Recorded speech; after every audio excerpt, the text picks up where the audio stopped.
Voici une liste des meilleurs fonds de teint pour les peaux mixtes ou grasses avec des pores dilatés. Mais tout d'abord, je voulais m'excuser de mon absence puisque j'étais d'abord en vacances, ensuite je suis rentrée depuis une semaine et mon mari m'a annoncé qu'il allait changer de club, ce qui fait qu'on doit encore déménager et j'ai plein de choses à préparer parce que j'ai beaucoup d'affaires.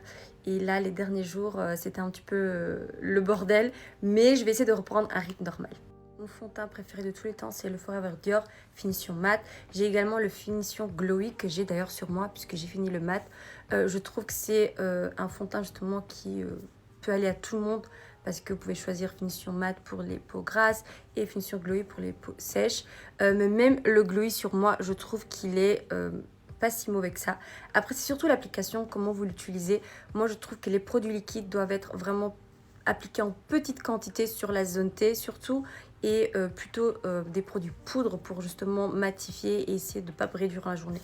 Et j'aime beaucoup ce fond de teint parce qu'on le sent absolument pas sur la peau. Vraiment, il couvre ce qu'il faut couvrir sans que ça fasse too much sur la peau. Un petit peu plus abordable, le Best Skin Ever de chez Sephora. Je l'ai également adoré. Il est vraiment trop joli sur la peau. Il est très joli. Il dure très longtemps également. Parce que c'est ça le problème aussi des peaux mixtes. C'est parce que la peau rejette en fait avec la surproduction de sébum. A tendance à rejeter les matières. Et celui-là, il dure vraiment très longtemps durant la journée.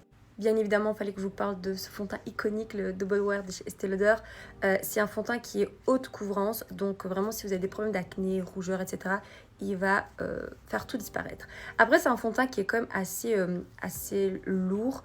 Enfin, c'est pas si lourd que ça, mais par rapport aux autres, je trouve qu'il est un peu plus lourd. On le sent un petit peu plus sur la peau, donc c'est plutôt un fond de teint que je vais utiliser en soirée, des occasions. Quelque chose qui ressemble au Double Wear mais un peu plus abordable de chez L'Oréal, c'est le Infaillible 32 heures Matte Cover. Je trouve qu'il est vraiment pas mal aussi.